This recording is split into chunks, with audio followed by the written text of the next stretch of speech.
اتباهم زتخلو من كون يزنقلو بيرقالن في الساعة ازي دمص راديو إيرناي قدم حيال عامتات مالت قدم فقد صابع كلت اداون فرغون امباسادري فتح نوصي اسمع النسكه تطعم دمصي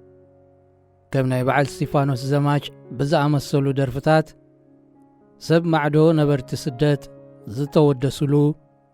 منالبات ون زتشحطلو غيزي زنبره نزا درف العلنا مس حدا متى عللتي كمزن كمتن تباهيلنا نزم زوت أكويو زراسنهم زلو إلني نصوم بر نحنا دارسينا يرسينا تحوزات دينا حاويسه اب جرمن دق امي ኣለዋ ኣብ ጀርመን ጽምብል ወይ ፌስቲቫል ተገይሩ ክሰምዕ ከለኹ እተን ደቂ እሞይ ባንዴራ ተኸዲነን ወይ እንዳብለብለባ ክፍክራ ወይ እውን ብዛዕባ ዘይፈልጦ ናብራና እናመደራ ኣብ ቴሌቭዥን ከይመጻ ኣመናና ተሰቀቕኩ ዝቕኒ ዘረቡ ብምቕጻል ነዘረርብና ቀጺልዎ ክዕለን እንከሎ ብፍላይ ነታ እናተሰቀቕኩ ትብል ቃል መሰነይታ ዝጥቀመሉ ዝነበረ ምጭባት እዳውን ምጭምዳድ ገጽን ካልእ ስእሊ ስለ ዝፈጠረለይ ክስሕቕ ናይ ምድላይ ምልክት ኣረኣኹ እዚ ዘስሕቕ ኣይኮነን ከመይ ከም ዝሽቑረር ተዝርዳእክ ነይሩ ከም ላግፂ ምራእኽዮን ገርመኪት ናይ ጀርመን መደባት ተዛዚሙ ትብቲቪየረ ዝቐርብ ጸብጸቡን ተወዲኡ ክሳብ ዝሰምዕ ብዛዕባን ምሕሳብ ስለ ዘቋርጽ ብሓሳበይ ኣብ ዛዕባ ዓድን ስደትን ብግብሪ ምኽርታትን ብማዕዶ ምህብታትን ዝተፈራረቑ ህይወትና ክዕገሽግሽ ዝቕኒ ወሰኸ ከይኮነ ኽንዚ ዝተሸቑረርካ ደኣ كومنا غبرات ترينك انتي مخون كمالتي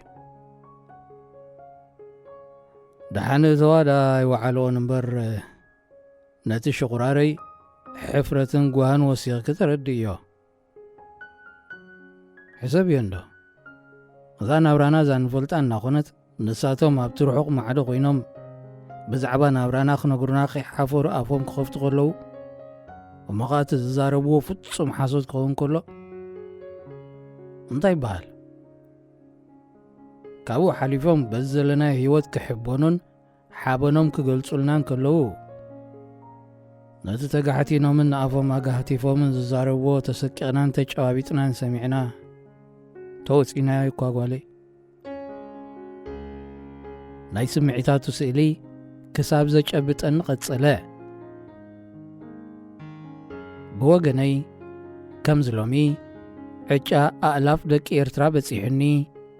ልበይን ባህገይን ኣብ ዓደይ ጠንጢነ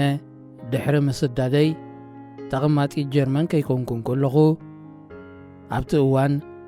ኣብ ዓዲ ስደት ናብርኡ ማሓዲሮስ ንጓይላን ጽምብልን ዝኸውን ጊዜ ኾነ ባጀት ዝነበሮ መቕርብ ስለ ዘይነበረኒ እቶም ኣብ ደገ ዝቕመጡ ሰባት ካብ ሓዲድ ሓቂ ኣንደል ሂፆም ክግዕሩን ከለዉ ኣብ ውሽጢ ሃገር ዝቕመጡ ስድራ ቤቶም ፈለጥቶም ብኸምዚ ዓይነት ሻቕሎትን ስቅቕታን ከም ዝቕጽዑ ይስምዓኒ ወይ እውን ይርዳእኒ ነበረን ብዛዕባቶም ኣብ ስደት ኮይኖም ብዛዕባ ዘይፈልጥዎ ወይ ዝረስዕዎ ብዛዕባ ዘይተመኰርዎ ወይ ኮነ ኢሎም ክጠቕስዎ ዘይደልዩ ብዛዕባቲ ምስ ናብርኦም ፍጹም ርክብን ምምሳልን ዘይብሉ ሃልዋት ህዝብን ሃገርን ዝምድሩ ዝጭድሩ ዝግዕሩ ዝሕስቡ ዘምስሉን ዘመሳሰሉን ሰባት ምልጋጽ ግን የዛንየኒ ነበረ ኣብ እዋን ናይቲ 2 ዕስራታት ዓመታት ተሕሊፉ ዘሎ ኣብ መንጎ ኤርትራን ኢትዮጵያን ዝተኻየደ እልቢ ወሲዱን ኣከላቢቱን ከይኣኽሎ ተስፋን ባህግን ህዝቢ ዘእረገ ጉዕዞ ስልጣን ዓንቂፉ ራእይ ብዙሓት ዘምከነ ግን ከዓ መሕብእን መኽኒትን ዓመፀኛታት ኮይኑ ዝቕፅል ዘሎ ግጭት ኣብ ዝተኸሰሉ እዋን ብዛዕባቶም ኣብ ሃገራት ወፃኢ ኮይኖም ዝድግፉ ዜጋታት ብዙሕ ላግፅታት ነይሩ እዩ። እቲ ሽዑ ኣብ ዝበዝሐ ህዝቢ ዝነበረ ስምዒት ኣብ ቦትኡ ኮይኑ እቲ ብዓዲ ስደቶም ኮይኖም ብኢድ ምጥዋይ ዝኸፍልዎ 200 ወይቲ ብወፈያ ዘበርከትዎ ገንዘብ ምስ ውሽጢ ሃገር ኮይኑ ህይወቱን ናብሩውን ዝኸፍል ህዝቢ ብምውድዳር ማዕረ ወይ ዝያዳ የበርክቱ ምንባሮም ኮይኑ ዝስምዖም ተበለፅቲ ነይሮም እዮም። ግደፉና እንደበጃኹም መሓሩና ኣብ ዝሕሸኩም ኮንኩም ብህይወትና ይትላገፁ ነዝብል አንፅርፅሮት ናይ ኣብ ኤርትራ ዝነብር ፈላጢኦም ኣነስ ገንዘበይ ጭሕ ኣቢለ እንዴ ዝኸፍል ዘለኹ ካብ እትብል መልሲ ዝሓይሽ ነጥቢ ነብሮምን እዚ መለኻኽቶኦም ከምኡ ኢሉ ከም ዝቕፅል ካብ ዝገብርዎ ነጥብታት ሓደ ድማ እቲ ብኤርትራ ንዓመታት ተረይዑ ዘሎ ስርዓት ካብቲ ኣብ ውሽጢ ሃገር ኮይኑ ህይወቱ ዝኸፍል እቲ ኣብ ማዕዶ ኮይኑ ገንዘብ ዝድርቢ ዜጋ ከም ዝኸብር ንምርኣይ መሰል ናይቶም እንተላይ ህይወቶም ዝሃቡ ረጊፁ ንሰብ ማዕዶ ኣብ ምክንኻን ስለ ዝተገህዩ ኣብ ኤርትራ መሰሉ ዝሕሎን ዝኽበረሉን ዜጋ እቲ ምስ ኩሉ ውልቃዊ ዋኒኑ ተመዓድዩ ን10 ዓመታትን ልዕሊኡን ኣብ ፈቐድኡ ብነፃ ረሃፁ ዘምጠብጥብ ደሙ ዘፍስስ ህይወቱ ዝኸፍል ዕድሚኡ ዘብሊ ዘሎ ዘይኮነስ እቲ ወፃእ እናነበረ ንውሑዳት ዓመታት 200 ዝኸፈለ መንደላሃቂ ዝኾነ ዜጋ ዝሃገር እዩ። እታ ንስኹም ብኣካል እንተተዋጋእኹምን ብጉልበትኩም እንተወፈኹምን ንሕናስ ገንዘብና እንዲና ንህብ ዘለና እቲ ብረድኢት ዝወለደን ዘስረፀን ተግባር እምበኣር እቲ ጠገለን ሚዛንን ዘይብሉ ዘባላ ካይዳ ናይቲ ስርዓት እዩ። ዘባላ ካይዳ ዘባል መልእኽቲ የሕልፍ፣ ዘባል ርድኢት ድማ ይፈጥር። ኣብ ኤርትራ ዝኾነ ኸዓ ንሱ እዩ። ካልኦት ካብ ኤሮጳ ናብ ኤርትራ ኸይድካ ኣብቲ ኹናት ተሳቲፍካ ተሰዊእካ ድሕሪኡ ናብ ኤሮጳ ትምለስ ዝመስሎም ወይ ከዓ ኲናት ክሳብ ክንዱ ቕሊሎም ክገልጹ ዝፍትኑ ኤርትራውያን ተቐማጦ ስደት እውን ነይሮም እዮም። እቲ ባይታ ዝነበረ ኩነታት ዝገደፉ ሓድጊ ግን ይትረፍ ዝሞተ ዝወደቐ እኳ ክትስእ ዕድል ኣይሃበን። ነፍሲ ወከፍ ክስተት ምኽንያት ተወሳኺ ያደራዕን ዓዳሚት ዝበኣሰ ህይወትን ደኣ ኾነት ህዝቢ ሽዑ ካብ ዝወደቐሉ ሕሰምን ፀበባን ክትስእ ኣይከኣለን። ካብቲ ሽዑ ዝደነኖን ዝተዋረዶን ቅንዕ ኣይብለን እኳ ደኣ መሊሱ ንቑልቁል ሃተፈ። ናይ ሽዑ ስድራ ተበቲና ከርተተት፣ ናይ ሽዑ ጎበዝ ተሃድነን ነፈፀን፣ ናይቲ ሽዑ እዋን ህፃናት ናብቲ መዓስ ከም ዝምለሱሉ ዘይፍለጥ ስደት ኣፋነወ። ጠንቁን ረብዕኡ ናብ ዘይፍለጥ ናይ ሎሚ ኲናት ከፈለ። ነተስፍኡ ዘማህምን ነቲ ጽቢቱ ዘረብርብ ንናብርኡ ናብ ጤረር ህቦብላ ዝሰቅል ናብ መዓምቕ ጐዳጕዲ ዝቐብር እምበር ብተስፍኡ ዝፈጠራ ንእሽቶ ጮራ ሰላም ዘሰስነሉን ዘህጥረሉን ኩነታት ዳሃዩ ይተሰምዐን። ካብ ዘበነ ኣምባሳደረይ ፈታሕ ነውፂ ናብ ዘበነ ኩራዕ እናተናጠርካ ዲያስፖራ ምርሳን ግን ጽቡቕ ዕዳጋ ተረኺብዎ ኣሎ።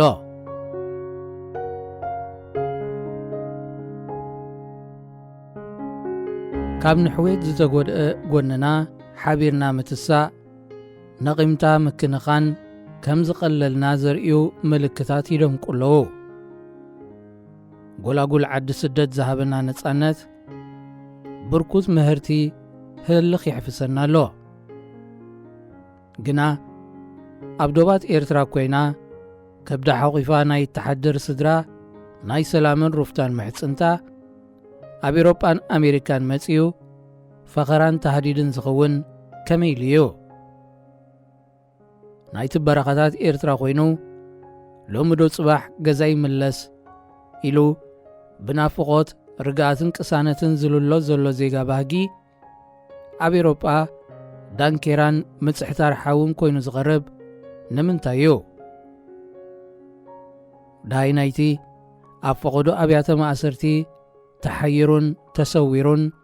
ብጽምኢ ፍትሒ ዝሳቐ ዘሎ ኤርትራዊ ከመይ ኢሉ ኤሮጳ ዳሃይ ኩርዓትን ሓበንን ክኸውን ዝኸኣለ? በቐንዱ እቲ ኣብ ዓዲ ስደቱ ኮይኑ ዳሃይን መልእኽትን ኤርትራ ከዛብዕ ዝሃጥር ዘሎ ዲያስፖራኸ ዳሃይ ስደቱን ድምፂ ገዛእ ርእሱን እንታይ እዩ ዝመስል?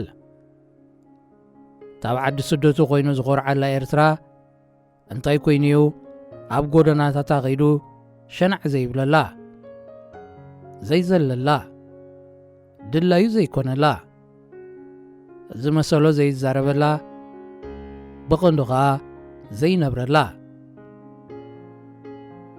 ኩርዓትን ሓበንን ስምዒት እምበር ፍልጠት ኣይኮኑን። ስለዚ ኸዓ ምስ ክውንነትና ተራጺሞም ይሕፍሩ እምበር ብጐስጓስ ኣብ ልቢ ይሓድሩን። ሕዱር ቂምታ እናኾስኮስካ ህዝቢ ኣብ ጽልእን ህልኽን ንኽነብር ብዘይ ዕረፍቲ ፈኸራ ብውድቀቱ ድሕረቱ ከርተቱ ስደቱን ህልቂቱን ክኾርዕን ክሕበንን ዝግበር ዳንኪራ ግን ጉልባብ ዝቐልዐ ዕብዳን ጥራዩ ክኸውን ዝኽእል። እቲ ዕብዳን ዝወልዶ ሕቶ እውን ኣሎ። ኣብዚ እዋንዚ ኤርትራዊ ኩራዕ ንኹሉ ቢልካዮ ራዕራዕ ዝብል ደርፊ ንምስራሕ ኣብ ከመይ ደረጃ ዝበጽሐ ዑረት ልብን ዝንቡዕ ርድኢትን ክህልወካ የድሊ ማለት እዩ ዝብልካ እዩ። እዚ ዓይነት ስንክልና መርኣያን ኣብነትን ናይ ብዙሕ ድኹም ጐንና ኮይኑ ደሚቑሎ። ሽግራትና ኪንዮን ነገራት ብቕንዕና ናይ ምጥማቶም ጸገም ኪንዮን ህሉ ኩነታትና ዓይንኻን ልብኻን ክትከፍት ናብ ዘይምድላይ ሕንጋደ ጥዕና ምስኣን እውን ዘመላኽት እዩ። ሓደ ስርዓት ኣጫኒቑ ካብ ቤቱን ቅርዓቱን ንዘንፈጾ ህዝቢ እግሪ እግሩ እናሰዓበ ዳሃይ ምትእኻብን ተስፋ ጽባሕን ገዲፉ ክሕበንን ክኾርዕን ዝነግሩ ጽልኢ ከይርሳዕን ክሕደስን ዝሰብኩ ልኡኻት ክሰድድ ከሎ በቲ ሓደ ላግፂ በቲ ኻልእ ከዓ ባዶነት እዩ። እቲ ኻልእ ዝሕምም ተርእዮ ግን ነቲ ናይ ሰነፋት ረገጽትናን መጋባርያታቶምን ሜላ ግዳያት ካብ ምዃን ሓራ ክንከውን ዘይምኽኣልናዮ። ግዳይነት ናብ ንዓማጽ ምድጋፍ ከንቈልቁል ምርኣይ ንቡር ኣይኮነን። ግናኸ ልሙድ እናኾነ መጺሎ ዜጋታት ስለምንታዮም ብፍታዎም ንዓማጽ ዝድግፉን ዘገልግሉን ናይ ዝብል ሕቶ መልሲ ብዙሕ ጊዜ ካብ ምኽኒትን ነጺሁን ብንጹር ክቐርብ ኣይስማዐን። ሓደ ነገር ግን ግልጽ እዩ። ኣጋርቲ ዓማጺ ክሳድ ህዝቢ ረጊጸን ትንፋስ ከልዮኖ ኣለዋ። ኣእዳዉ ኣባትር ዓቲረን ዜጋታት የሳቕያን የሙታን ኣለዋ። እምበኣር ሕቖኻ ክሳብ ዝግዳዕ ሕቖ ዓማጽ እናደገፍካ ኣነ ኣብ ሕቑ እምበር ንእግሩን ንኢዱን ኣይደገፍኩን ምባል ፍጹም ኣይከኣልንዮ። ይርጋለም ፍስሓ